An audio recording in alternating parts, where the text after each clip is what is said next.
Hello everyone and welcome back yet again to the GSMC Fantasy Sports Podcast, brought to you as always by the GSMC Sports Network. My name is Christopher Shepard.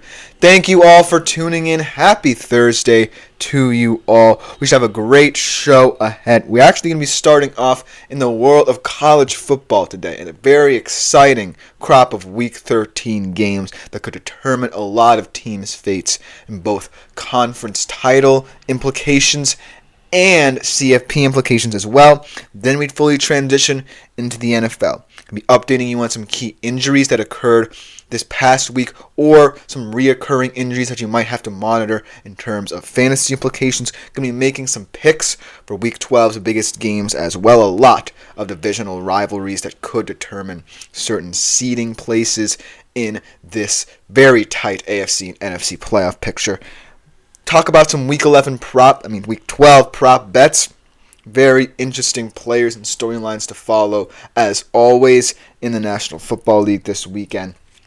And last but not least, concluding by looking ahead to Sunday night's big NFC matchup between the Eagles and Rams. Very interesting game for both of those teams. But before we get into any of that fun stuff, I do want to remind you that if you want to view more content such as this or more exclusive short content, be sure to like, follow, and subscribe to the show and the network. There are so many shows on the network. A lot of people doing a lot of great things for the network, and it's greatly appreciated by all, whatever you do for these shows.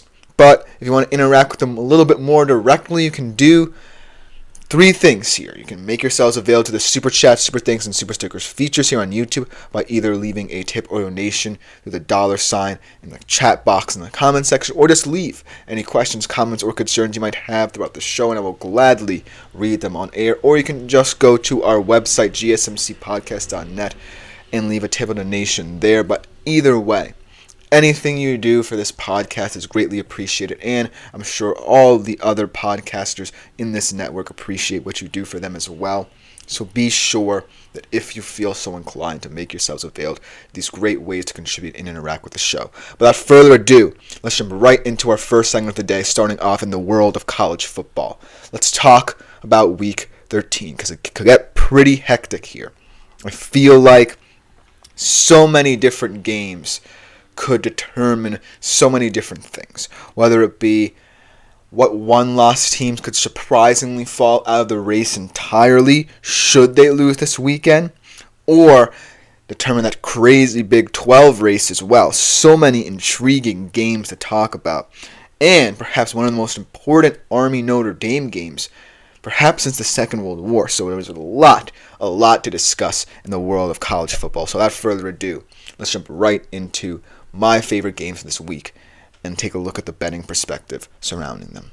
Starting off with perhaps the most important game in the Big Ten this weekend. Could determine a lot. Could determine how far Indiana falls, or whether or not they're even in the CFP picture to begin with after this game. It's at the Horseshoe, perhaps the toughest place Indiana has played under Curt Cignetti, and it will be the toughest place for Indiana to continue this hot streak, because Ohio State, yes, they have some flaws, but they're very few. They are a very well-rounded, complete football team who's playing clean football at this time, and they're starting to get some key players in rhythm now. We saw last week that Quinshon Judkins had a big day. This week, another player could go off. Maybe Emeka Egbuka can step up in this game. We really don't know week in, week out who in this talented Ohio State team is going to step up. And so that's what could frustrate Indiana in this one, because you have to account for so many different things happening that you kind of get lost in the game. And if Ohio State goes up early, chances are Indiana might not be able to claw their way back. But if you are Indiana, the main way that I see a path to winning this game or keeping it closer is by stopping the run. You have a very physical front if you're Indiana, with guys like JMU transfers Mikael Kamara, Aiden Fisher, that can get home on these guys, Judkins and Travion Henderson. In the back end, you got to hope that your guys like D'Angelo Pons can hold up because I feel like they're going to want to threaten you aerially, Ohio State, in this game. Really test your secondary depth. And so Indiana has to stop at least one component of this Ohio State offense to really try and get a couple stops that could swing the game in their favor. So even though there aren't many pathways I can potentially see to where Indiana can keep this one close in the horseshoe, they do have key aspects of their roster that can swing the game in their favor in certain moments. I'm not saying that it will be enough to win, but it can be closer than people expect. That being said, I do like Ohio State in this game at minus 11. The over-under is 54.5, and I just can't ignore the fact that this feels like a team that's ready to win the national title. I feel like, they might look ahead a little bit in this one to Michigan because they're going to want to win that game as well. Because if they lose that game, everything's up in the air in Columbus after that. But this is still an important game, and they're going to want to prove they are the dominant force in the Big Ten this weekend. So that game, I feel like, is going to be an interesting one to monitor, but it should be a pretty comfortable Ohio State win. Now let's get into the craziness of the Big 12. Arizona State. How about them? Perhaps the sneakiest Big 12 title contender coming out of the weeds to really be a shock team in this conference. Going up against BYU, a team that still controls its own destiny in terms of its path to the Big 12 conference title game, but just made it a little bit more complicated with that loss to Kansas. If they lose this game, ASU is in pole position in the driver's seat, really, to clinch a Big 12 conference title appearance. So in this one, it's going to be all about timeliness. If you're Arizona State, you're going to want to get your offense going. And if you're BYU, you're going to want to be as efficient as possible, not turn the football over, because in my opinion, ASU has the more electrifying offense in this matchup. Sam Leavitt, Cam Scatabo, one of the more underrated running backs in the country, and Jordan Tyson form a three-headed monster that you have to compensate for if you're BYU on the defensive end. And so this game's going to be really about BYU's offense trying to put up as many points as possible, potentially have to keep up with an electric ASU offense. That is why I feel Vegas feels that ASU are the favorites in this one, 3.5-point favorites at home. The over-under is 47.5. It could very well hit that over easily because these are two offenses that I feel are very efficient. One in BYU is going to want to score in terms of time of possession as well as putting points on the board. And also, if you're ASU, you're going to want to score as early and as often as possible to try and make this uncomfortable for BYU on the road. So, in that case, I'm going to have to take Arizona State at home. They just have all the momentum out of all these Big 12 teams, I feel like. Outside of Colorado, they feel to me like the most fun team to watch, but also the most clean team to watch right now in the Big 12. And I feel like, should they get to the Big 12 conference title game, look out. They could be a bid stealer. So that is why I'm taking Arizona State in this one, just because I want to see this Big 12 race get even more messed up and funky, because it's a really good one to monitor if you're a Big 12 fan. Now let's talk about perhaps the biggest game in this rivalry since the World War II era. This is a huge game for both of these teams, potentially not as much in terms of CFP implications, because if this team wins, who's favorite, it's pretty determined that Army can't, stay in that group of 5 race for that final playoff pot, but it is going to still be an important game because I feel like Army can keep themselves in this game, unlike what Navy did, but it is still a huge mountain to climb playing against Notre Dame with a triple option offense. And I know it's a little bit different than Navy's, but I'm not certain that Bryson Daly is 100%, because if Bryson Daly is 100%, then I would have a little more confidence that this triple option offense can get going. But if he's not, then I kind of feel like Notre Dame's going to run away with them. They are 15.5-point favorites at Yankee Stadium, so it's a neutral field, so potentially that could be a factor. The over-under is 44.5. But I feel like right now, if you're Army, you're going to have a lot of things go your way in this matchup in order for you to win it. Because if you win this game, right, and then you beat Tulane, then by all means necessary, welcome to the CFP Army. But if you lose this game and win the AAC title, if you lose this game, rather, and win the AAC title, I'm not sure that's going to be enough to take over Boise State, because I'm going to remind you, Boise State, in my opinion, has the best loss in the country by 3 points to number 1 Oregon. And if Army loses this one in humiliating fashion and wins the ASC championship game, that's not telling us much about this Army team. So we need to see them come out swinging in this one. And we need to see a healthy Bryson Daly in order for this to be an exciting matchup. But I feel like I can't ignore the fact that Notre Dame looks like it's ready for the playoffs. And Riley Leonard has been leading the squad ever since that Texas A&M game really well. And so that's why I have to feel like Notre Dame is going to win this game pretty big. And so that's why I'm going to take them. Then the last one I want to cover really quickly, just for a fun kind of matchup, if you're looking for a lower tier SEC matchup that's still going to be fun to watch. It's LSU Vanderbilt. LSU are 9.5-point favorites, but I still like this matchup just because these are two teams who are fun in different ways. LSU's fun because they have electrifying wide receivers led by an efficient quarterback in Garrett Nussmeier, who looks pretty pro-ready if you ask me. And then you have Vanderbilt's side of things, one of the most electrifying option dual threat quarterbacks in the country in Diego Pavia. And even though neither of these teams are SEC title contention, it's still a very, very intriguing matchup.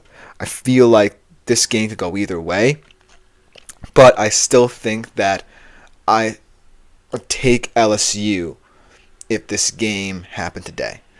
But maybe on Saturday, Vanderbilt and Diego Pavia show up like they have all season long with this very difficult to defend offense and potentially spring another surprise. And that's what I love about college football. The beauty of college football is that in quote-unquote meaningless games, you can get opportunities to see certain players shine who you might not have seen all season long. So I implore you to stay tuned to this game because it's going to be a fun one. I'm going to take Vanderbilt actually in this one just because of that fun nature of their offense. And I really do think that Diego Pavia is someone super special that's finally getting the spotlight he deserves in this conference to showcase what he means for this Vanderbilt team. So with that being said, here are my picks and recap. Ohio State -11 at home against Indiana. Arizona State -3.5 at home against BYU. Notre Dame at Yankee Stadium actually 15.5-point favorites to win against Army, and Vanderbilt to win outright against LSU against the spread. But let me know what you think in the comments about this weekend in college football, because coming up next, we'll be looking at some injuries in the NFL, updating you on certain players' status, and also what that could mean for you in terms of fantasy this weekend. So we'll be right back after this short break to talk about that. I feel like I'm losing my mind. Is everybody in the world blind? Please, Lord, give me a sign, a sign.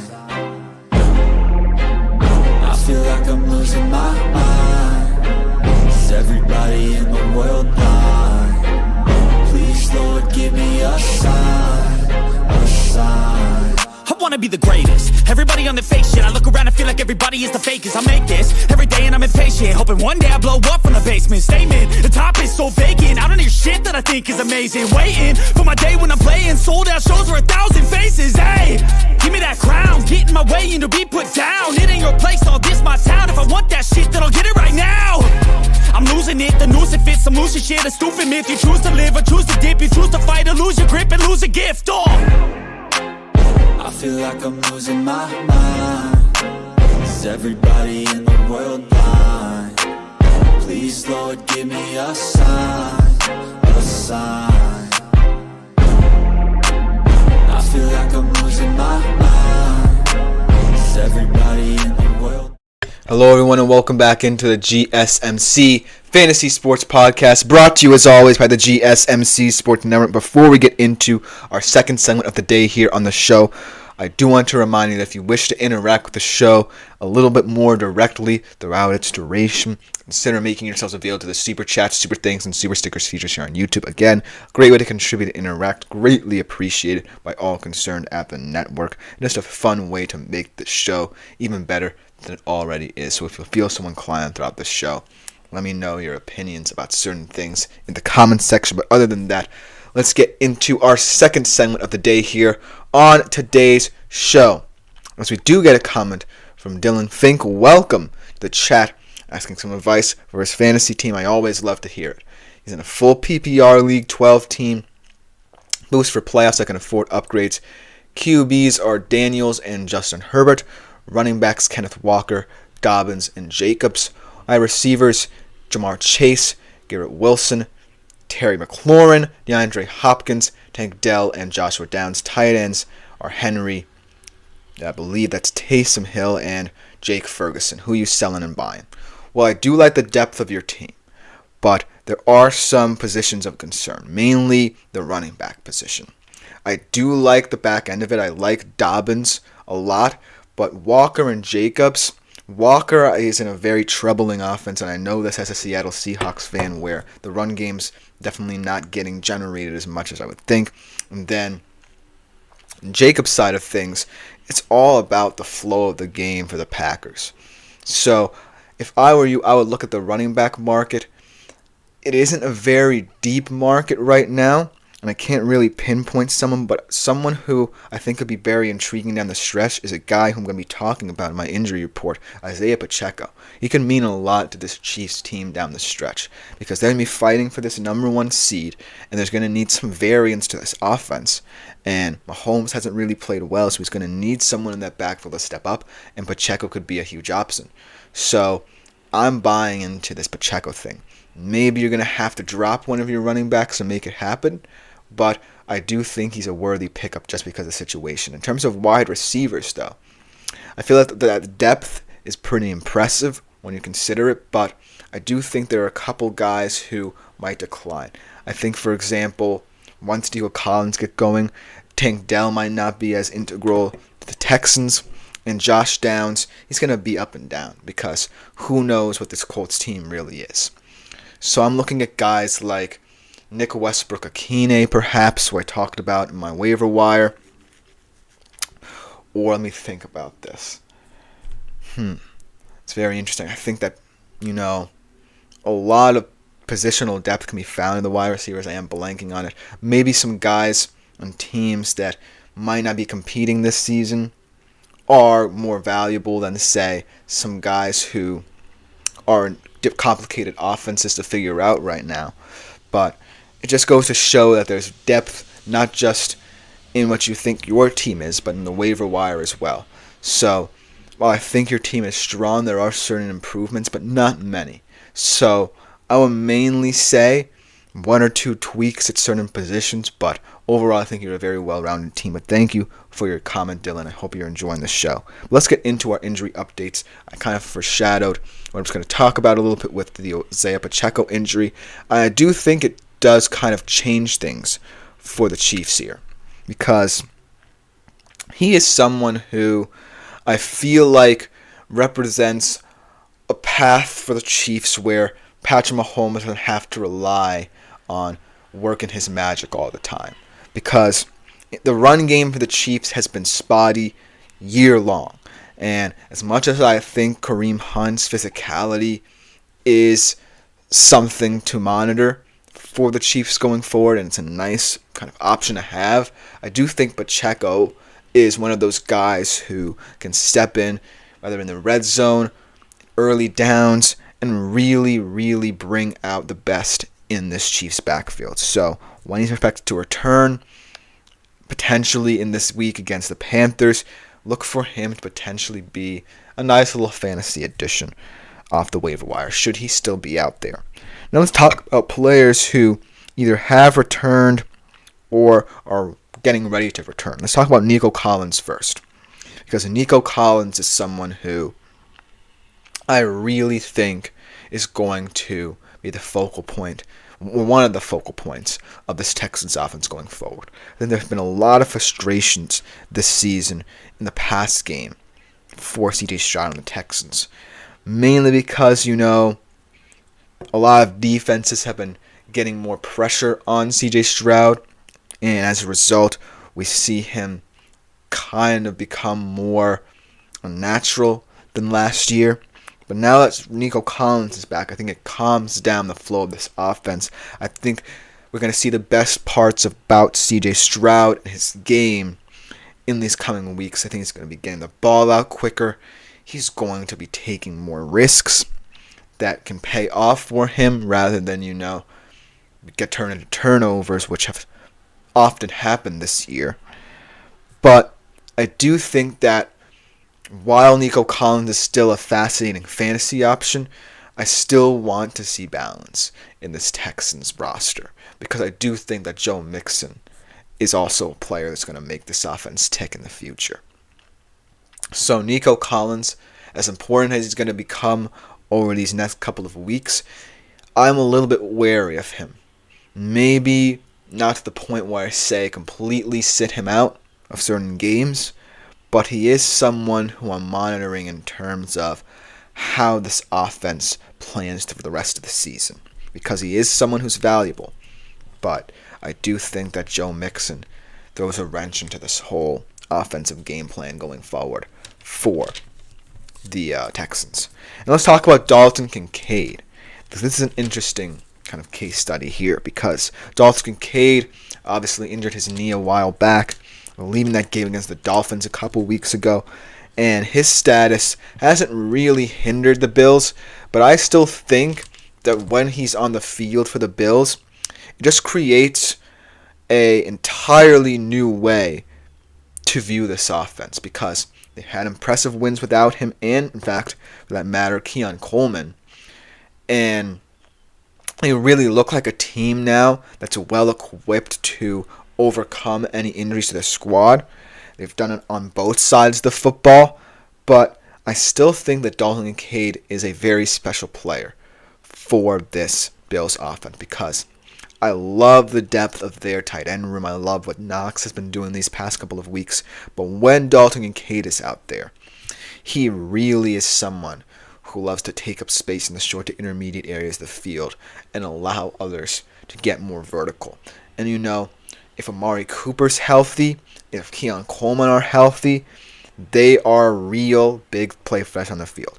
So look for this offense to really expand based on the presence of Dalton Kincaid. In terms of fantasy, he may not be the prettiest of guys, right? Because that Bills offense is so multifaceted.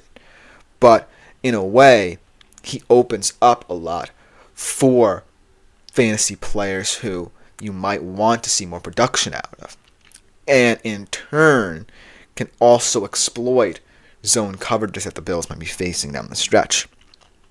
Look for Dalton Kincaid to A, help the overall outlook of the Bills offense, while B, still maintaining his status as one of the premier fantasy tight ends. And now let's get into some injuries that occurred more recently. Darnell Mooney, which is kind of worrying for this Falcons offense because they've already looked sluggish, even borderline atrocious over these past couple of weeks, and he really was someone who was growing into his own in this offense. But when I look at it, it is an opportunity for the Falcons to really take stock and look inwards at what has gone wrong for the squad, because I feel like Darnell Mooney is someone who is a guy who really shocked a lot of people early on in the season, but hasn't really gotten into it. And I feel like when we look at the depth of the Falcons, it's been kind of disappointing to see that none of these players have really stepped up, and it's Darnell Mooney who's had to carry the load. So I don't know how this injury really affects the Falcons, because if no one's going to step up for them, then there's no chance in me really changing my mind about what Darnell Mooney means to them. But it is kind of one of those injuries where you want to see this team step up. And so I feel like in terms of fantasy, it could open up more avenues for players like London and Robinson and Pitts to get going. But this Falcons offense has proven that it immensely struggles. Maybe it's not necessarily those skill position players' faults, but it is something of concern. I do want to address a comment here from Bob Poole, kind of talking a little bit about college football and how, the CFP is going to come into play on the stretch. He's saying that the strength of record and strength of schedule matter. SEC should leave and make our championship playoff money go to NIL. We do not need CFP. That's a very opinionated statement, very loaded statement here.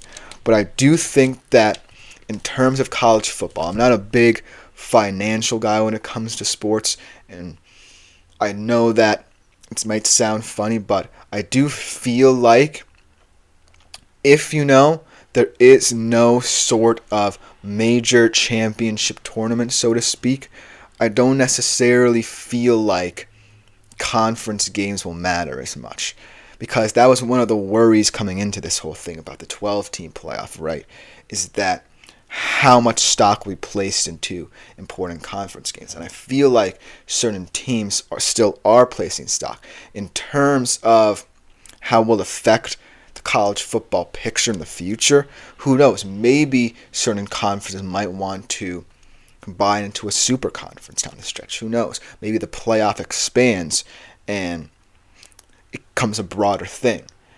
But I feel like, to say that potentially one conference leaves, then that creates a very different power structure in terms of college football. I don't necessarily feel like it will really affect this picture, but I do feel like it's going to come into play down the line. And if so, people will have to accept it.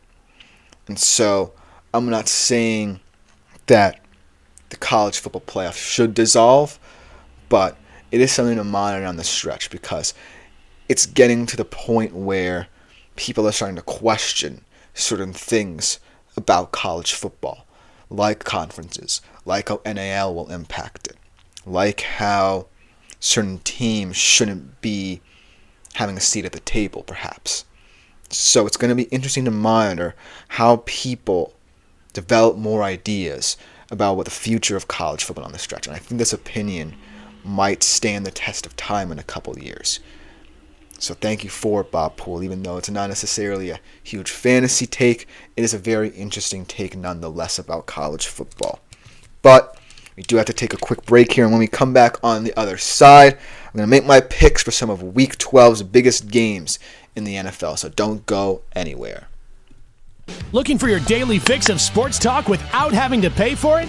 GSMC Sports Network is available on YouTube. Just search GSMC Sports Network. Get your fix of daily sports talk shows on YouTube, absolutely free.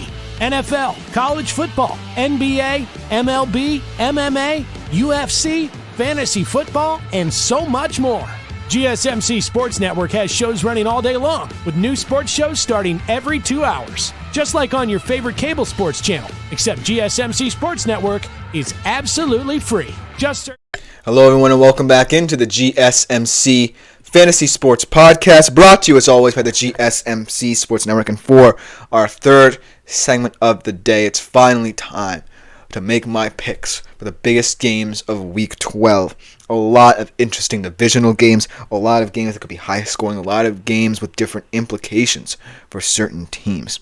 So overall, a lot of excitement being generated. And the 4 games I picked, I truly believe, can either be the best of the weekend or either be pivotal to certain teams' success down the stretch. And not for nothing, we're going to see a lot more of these kinds of matchups down the stretch as well, whether it be competitive games within your conference or within your division. So get used to a lot more competitive games taking place within respective conferences and divisions rather than, interconference games or interdivisional games down the stretch. Without further ado, let's talk about some of the best games of the weekend. Starting off with a big game from my favorite team, the Seattle Seahawks at home against the Arizona Cardinals. It's a huge game. Both teams control their destiny over these next couple of weeks because both of these teams play each other twice in the span of the next 3 weeks. And this one, I feel like it's going to be a weird one just because Arizona's coming off the bye, and Seattle, while it's a short trip to San Francisco, that game took a lot out of them. They might be a little more bruised and battered than this Arizona Cardinals team who's coming into this game on high in first place in the NFC West and looking like perhaps the best team within it. And so I feel like the cards are stacked against Seattle, and Arizona are now 1-point favorites. A little bit of line movement there as Seattle was favored early in the week, but I feel like, either way, this series between these two teams is going to come down to which units stand out. If it's the Seahawks defense, then they have a chance to sweep them. If it's the Cardinals offense, then the Cardinals have a chance to sweep them. However, I feel like the more still likely thing to happen between these two teams is a split. Because I feel like, this division is just too competitive to say one team has the upper hand right now. So I feel like in terms of this game, I'm going to take Arizona, but I feel like, it's going to come down to different units, like the Seahawks defense, like the Cardinals offense, like the Cardinals defense, like the Seahawks offensive line. There's so many different storylines to follow here. But I feel like in this first game, the Cardinals are the healthier team. But in 3 weeks' time, it could be a different story, right? Because that's the nature of the NFC West. So for this one, I'm reluctantly picking the Cardinals as a Seahawks fan, but maybe in 3 weeks' time, I'll be singing a different tune. Because this division is going to really come down to who's better on the day in these divisional contests. Now let's get into an interdivisional contest in the NFC. The 49ers taking on the Packers. I got to check the spread here on this one because we could have seen a lot of movement due to the fact that Brock Purdy might not play in this one. So I do want to double check it. Green Bay actually moving up to 2 points in terms of spread after being 1.5-point favorites for most of the week. But I feel like this game really isn't going to be as bad as people think sans Purdy. Because the 49ers are going to want to play a gritty physical game if it isn't Brock Purdy at the helm here. But that could contribute to, the Packers becoming physical as well. I think this game is going to be very defense-oriented because I still think the 49ers defense isn't as bad as people think. It may be inopportune at certain moments, much like they were in allowing Geno Smith to drive down the field last week. But I feel like it's still a unit that I have full faith in turning it around, at least in these kind of toss-up matchups. Because in the division, the odds are stacked against them already. They're 1-3 in the division right now, and they're going to have to, down the stretch, find ways to pull out games because they're already done with their series against the Seahawks, and they have a couple more coming up down the stretch. But in games like this is where I feel like their defense can win them the game. Whereas the Packers, I feel like they're playing solid complementary football, but it's going to be all about the Packers defense generating the takeaways they feel they can get against anyone, because that's their MO. That's their identity on the defensive side of the football. Getting turnovers and turning them into points. And if they do enough of that, then perhaps this 49ers offense can get back into this game. But I feel like the 49ers defense is good enough to get some timely stops and give this offense a chance to get going, should Brock Purdy not play. So, that being said, if Brock Purdy doesn't play, I'm taking the Packers here. But if Purdy does play, then it's a different story, because I think the 49ers will have just enough juice on both sides of the football to pull this one out. So, look for this game to swing either way, depending on the status of Brock Purdy for this one. But I think that most likely outcome is going to be Brock Purdy doesn't play in this game, rests up a little bit, and they take the L here and try and kick it on that final stretch of the season. So that's going to be an interesting storyline to follow. Now let's pick one of the more unusual games of the weekend, shall we say, in terms of upset possibilities. Maybe not a strong one, in my opinion, but still one that I'm going to be monitoring really heavily, just because the Texans have struggled against teams like this season.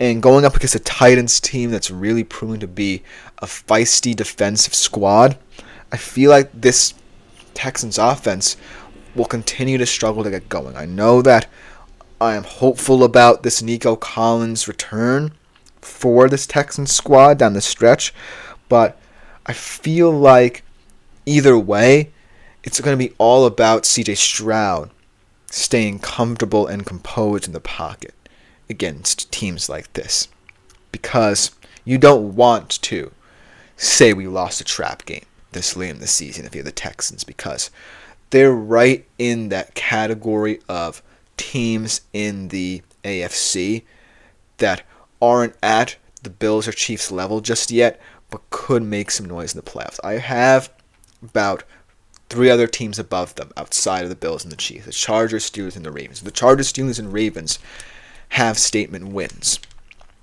The Texans really don't. I don't see a win on their schedule that really stands out to me or impresses me that much. But it's not necessarily their fault. It's basically fate of circumstances. They play in the worst division of the AFC. But they're still tough teams to go up against. They're going to try and make this game as physical as possible. The Titans is a divisional contest, and they want to play for pride here. So that's why I feel like the spread, let me see if this move, it's still at 7.5, as Texans are given the points here. But I feel like that can easily be covered just because of the opportunistic nature of this Titans defense. It can generate takeaways, it can give that offense good field position, and not for nothing, Will Levis is willing to take shots down the field. He's still an aggressive quarterback. His style is not changing, and that could really hurt this Texans defense, even for as good as they've been playing. I feel like this game could get a little bit weird down the stretch. But that being said, I'm taking the Texans to win, but the Titans to cover, because that's too large a spread in a very weird divisional contest between the Titans and the Texans. So that's why I'm a little bit apprehensive to fully go Texans all in for this game, just because I want to give the Titans their flowers on the defensive side of the football, especially that run defense. That's going to be a key matchup, that run defense against Joe Mixon, because Joe Mixon is going to be a huge focal point in this one.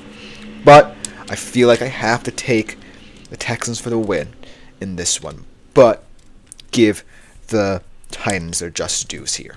And the last game I want to talk about, we're going to talk about this one a little bit more in depth in our final segment of the day here, but Eagles-Rams is a very exciting NFC matchup. For the Rams, I feel like they have to win this one to stay in the NFC playoff picture. For the Eagles, they want to continue proving that they can be worthy opponents should it be them and the Lions in the NFC Championship game, because I think it could be. They are, let me see if the line changed here. Still 3-point favorites at home, but actually on the road, I believe. But I feel like this game's going to come down to play calling, and perhaps the Rams might have the upper hand there in what Sean McVay can do with this offense.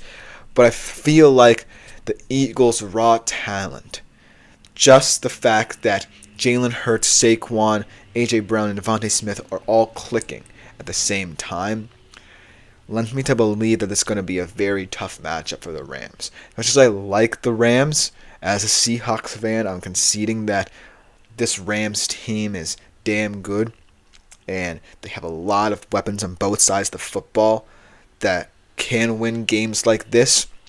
I just feel like when everything's clicking, no matter who's calling the shots there in Philly, they're just a very tough team to beat. And so that's why, as much as I want to pick the Rams as the underdog here at home, I gotta go with the Eagles. No disrespect to the Rams, I feel like they're still going to be in the NFC West picture for as long as this season goes on.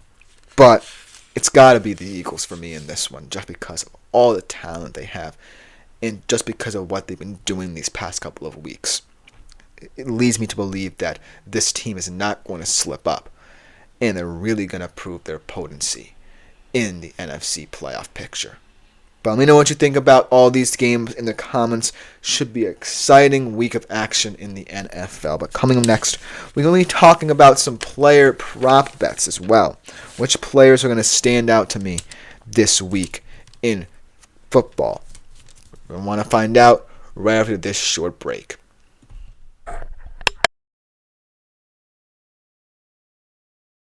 For the best and latest podcasts available anywhere, go to the podcast app on your cell phone and type in GSMC to access free content-rich podcasts on health and wellness, book reviews, sports, entertainment, relationships, social media, movies, technology, finance, and even weird news. Subscribe and download the GSMC Podcast Network's family of shows, available everywhere podcasts. Hello, everyone, and welcome back into the GSMC Fantasy Sports Podcast, brought to you as always by the GSMC Sports Network.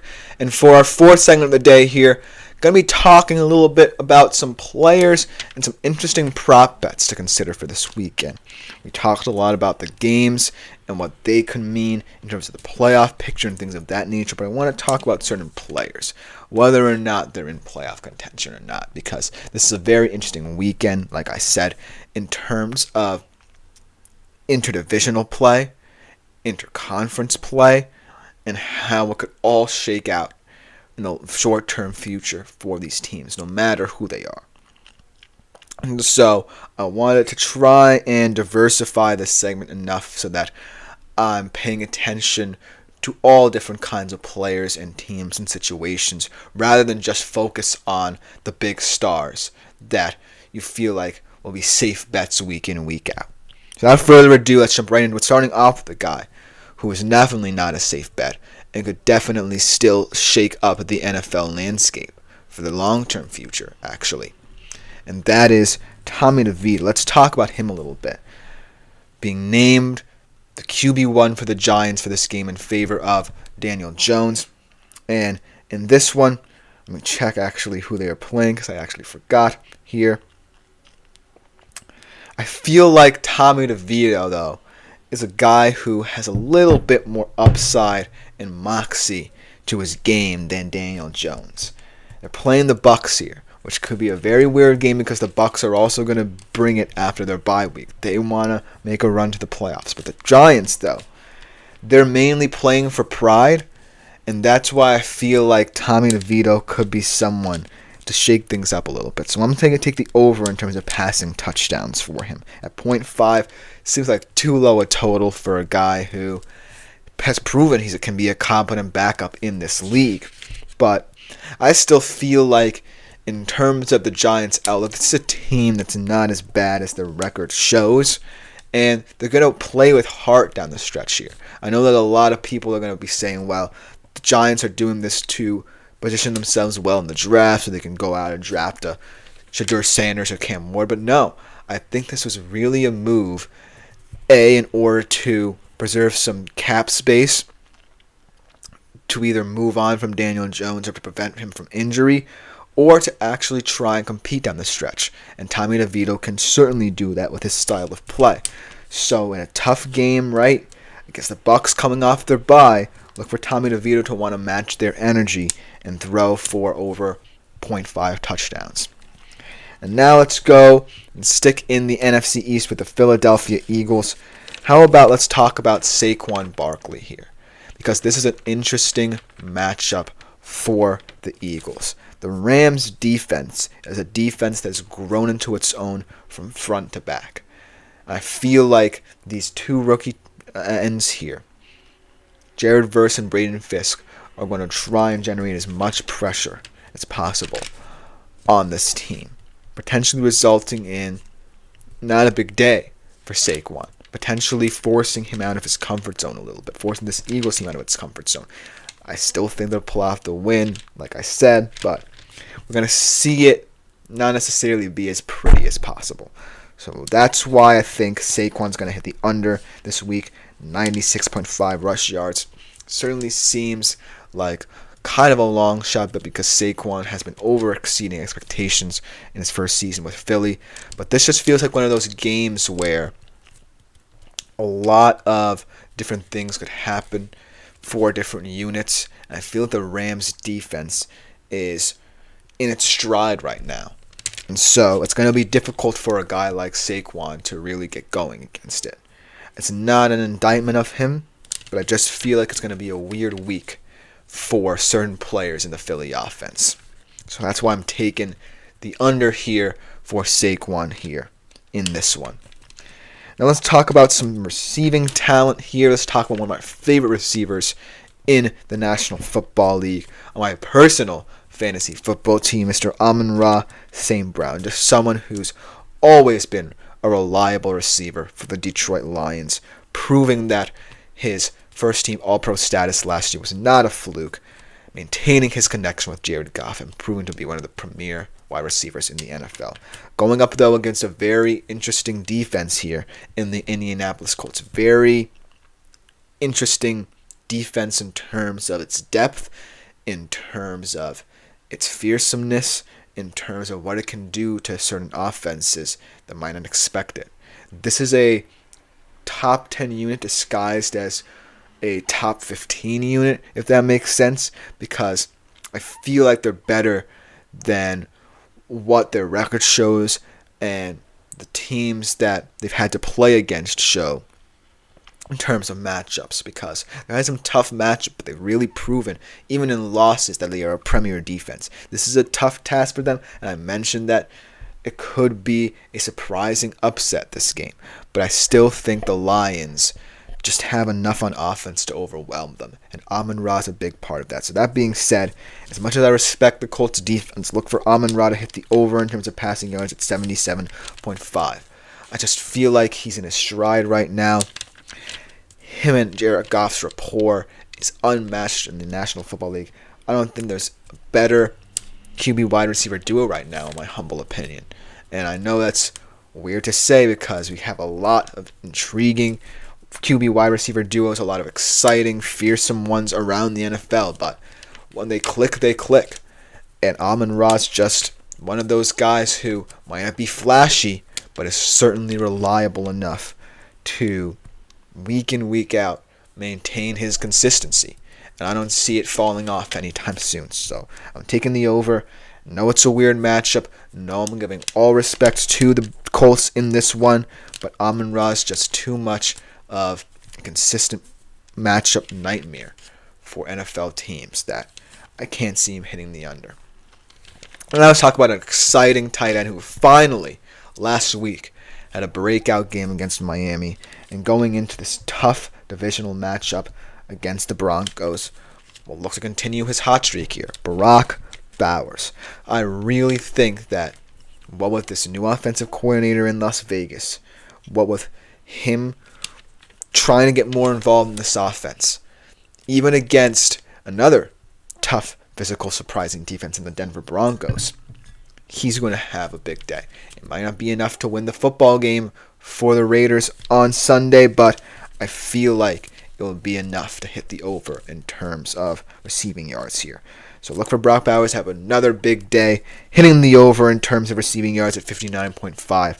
He's just someone who's going to be a special talent for years to come.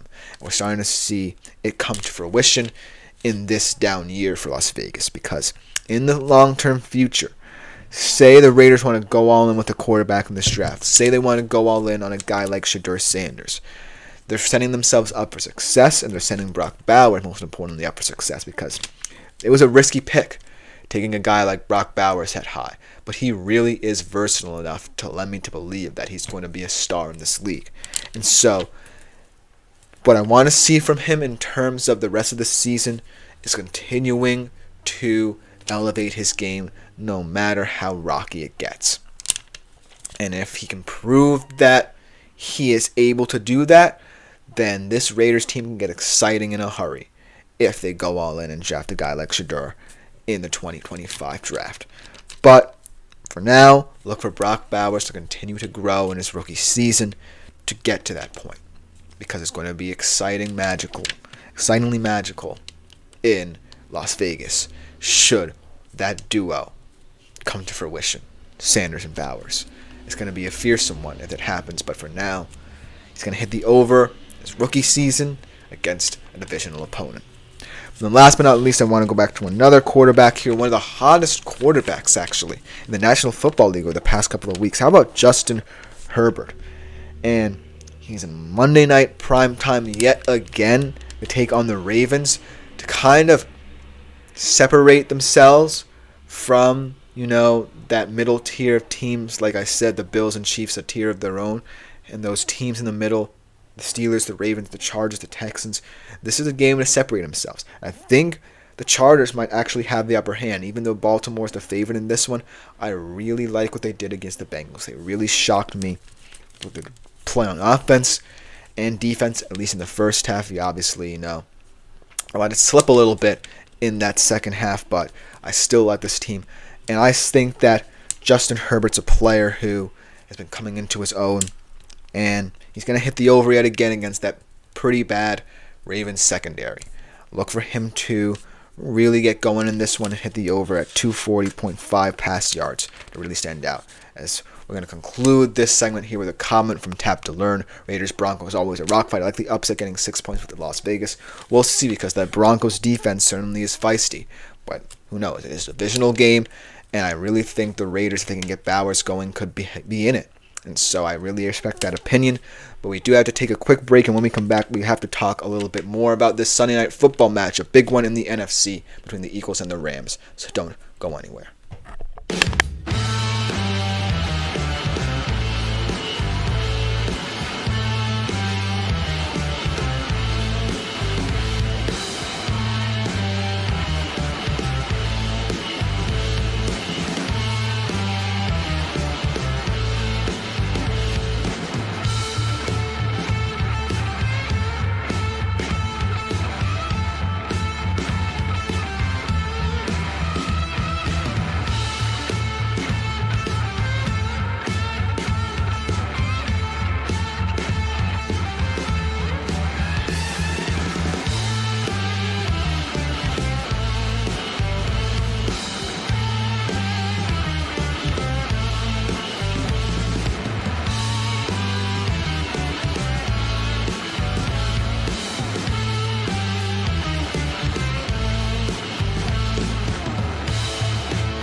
Hello everyone, and welcome back to our final segment of the day here on the GSMC Fantasy Sports Podcast, and it should be a good one because we're talking about the last game of the weekend in the NFL, Sunday Night Football, and it's a really fun matchup. We talked about it a little bit throughout the show, but we're going to touch on it a little bit more. Eagles-Rams. This one, to me, is really about two powerful teams who find themselves in really contrasting circumstances. Let's start with the Eagles here, because we talk about them a little bit in a positive light in terms of how they match up against the NFC's best, perhaps the second best team, or even 1A if you want to go that far, to the Detroit Lions, just because of all the talent they have and what we've seen from them these past couple of weeks really rounding into form. Splashbro says, love the over at 48.5. I do too. I really think this game is going to be a treat to watch on Sunday night. But talking more about the Eagles, I feel like where their big caveat is in terms of play calling. A lot of skepticism surrounding Nick Sirianni's role as a play caller in this team. But if you have guys like Jalen Hurts and Saquon Barkley and A.J. Brown and Devontae Smith, chances are play calling can go out the window because these players are talented enough to do it on their own, and that's what I believe they'll continue to do. I feel like this team is just so good at acquiring talent and building it up to the point where they are a premier contender in the NFC. We're going to have to see if it's going to be enough to take down the Lions potentially in the future, but I feel that this Eagles team is in a really good spot, and this game could be an impressive win for them. But on the other side, you have the Rams who, for all intents and purposes, could be in a similar position to the Eagles had, an injury crisis early in the season not befallen them. But now, everyone's back, everyone's healthy, and not for nothing, their defense is starting to round in to its own. As Splash Bro says, Rams an oddball squad, exceptional tools on the offensive side, but defense is hard to figure out. I kind of agree, but this defense has proven to me in the past 3 weeks that it's truly matured. Yes, it's a lot of youth, a lot of players who have to replace generational talents like Aaron Donald up front, but it is starting to become more than the sum of its parts, and it's really been able to complement, like you said, this exceptional offense to a T these past couple of weeks, and that's what's really keeping them in playoff contention. But I do think that when I think about the Rams, I just feel like the pressure of the NFC West might get to them, funnily enough, because the fact that every team in that division thinks they can potentially win it is going to put a lot of pressure onto the Rams to win games like this, because it's just going to be important NFC West matchups that you want to win on the stretch if you're the Rams that you can't ignore, but you also can't ignore games like this because you want to prove that your team fully healthy can compete in the NFC should you win the NFC West. Because looking at the Rams schedule, they have some very tough games. After the Eagles, they have a game against the Saints that could be a weird one. Then they play the Bills, the 49ers, 2 very tough games, 1 very important divisional game. They play the Jets, then they play the Cardinals and Seahawks to conclude. 2 games that, if they lose, they're definitely out of the NFC West playoff picture and potentially out of the playoffs entirely. So this is not an easy schedule going forward for the Rams. Whereas the Eagles, they're playing with house money there. They really don't care who they're playing right now. That's how good they feel. They feel so confident that they really can beat anyone. But on paper, this matchup is pretty even. I feel like momentum can swing to the Rams just because I believe this is a home game, but not just because of that.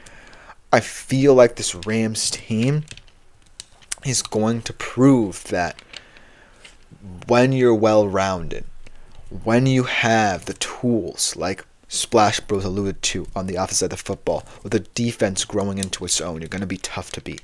Because this Eagles team, yes, they have so many weapons to account for. Yes, Jalen Hurts and Saquon Barkley's improvisational skills are top tier. Yes, no matter who's calling the shots there, they are still an elite team. But the Rams are just one of those teams that can sneak up on you any given week and prove to you their worth. Yes, they have a couple shocking losses, much like the Dolphins won a couple weeks ago, but they've proven that they're a really solid complementary football team when they're on and when all the pieces are together and fit together. So it's really going to be a weird game because both of these squads are capable of being premier NFC teams. But I feel like when I look at it, the Eagles just feel like the team that's coming into this one more confident in themselves. Just because with all the noise that people are trying to generate about how offensive play calling can come back to hurt them, it hasn't. And they've just steadily improved ever since those comments were made. And on the Rams side of things, they are still, in many ways, as Splash Bruce called them, an oddball squad. Can this defense maintain this consistency they've found over these past couple of weeks? Is the offense really as good as we think?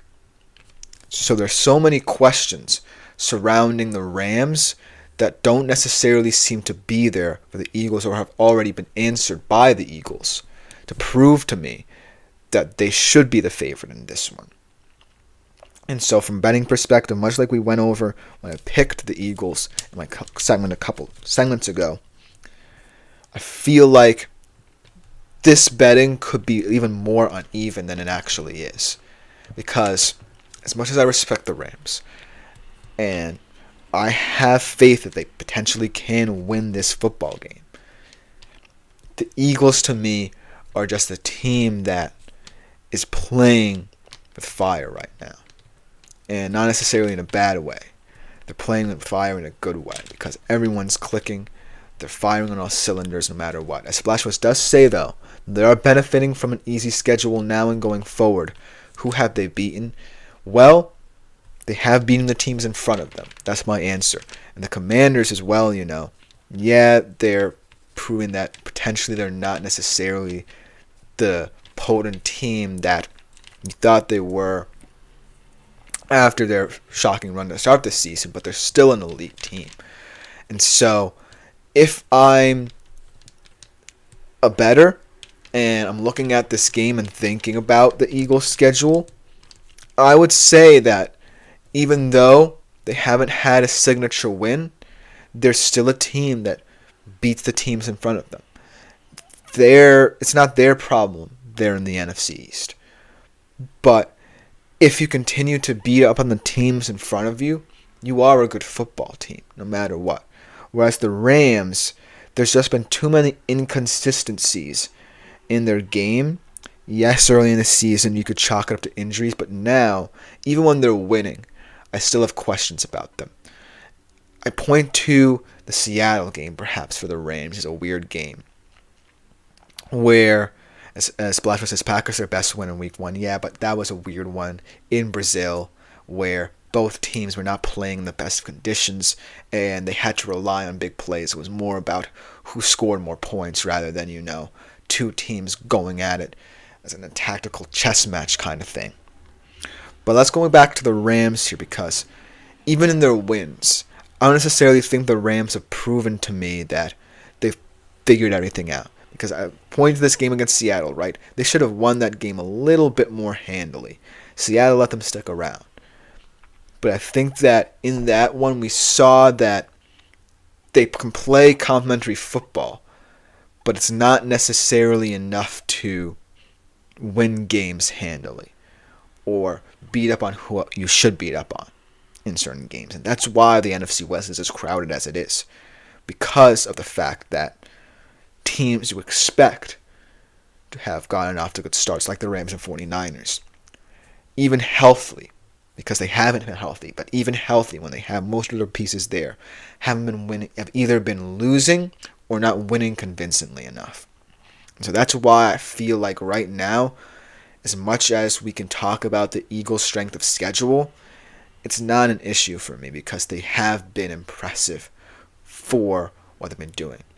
And Colin Cowherd has a phrase here about when people bring up easy schedule strength. They're beating NFL teams, and that's enough to make you a team that is potent in the NFL these days.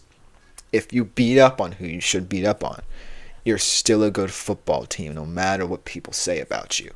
So that's why I feel like the Eagles should win this game and potentially cement themselves as the primary contender to take down the Lions in the NFC.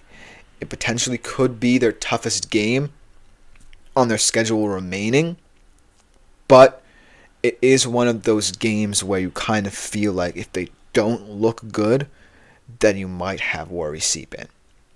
But I still think they have enough because the Rams, they're an oddball squad, as Splash Bro said. And I don't know whether week in, week out, they're going to maintain the status as a complimentary football team for much longer. I have faith that they can pull out certain games down the stretch, but I don't know if it'll be ones to get them into the playoff race because they are where they are right now because of certain circumstances. And unless they figure out what circumstances fit for them, then they're not really. As Blackwood says, playoffs are a different ballgame. No softies there. I still think the Eagles will have a shot. I feel like, the NFC is just too weird for the Eagles to not get an opportunity to have an easy strength of schedule even in the postseason. Because no team outside of the Lions has really separated themselves. Maybe the Cardinals could be a surprise team, but no one outside of the Lions has truly been elite this season.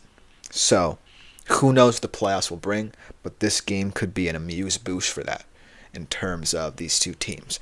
But let me know what you think about this game in the comments because that will just about do it for today's show. This has been the GSMC Fantasy Sports Podcast, brought to you as always by the GSMC Sports Network. I've been your host, Chris Shepard. We'll be back to conclude the week here on the show at 3:30 p.m. Eastern Standard Time tomorrow. But other than that, I'm out. Like, follow, and subscribe. Let's have another great show tomorrow.